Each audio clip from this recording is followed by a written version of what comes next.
கையில் இல்லை, நாணை என்பதும் பையில் இல்லை என்று மட்டுமே நெஞ்சில் மிச்சம் உண்டு. தோழா முத்த கூத்துக்கள் யாருக்காக? மொத்த பூமியின் கூத்துக்காகத்தான்.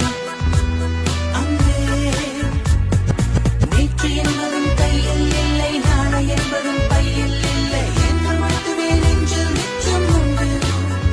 தோழா முத்த கூத்துக்கள் யாருக்காக? மொத்த பூமியின் கூத்துக்காகத்தான்.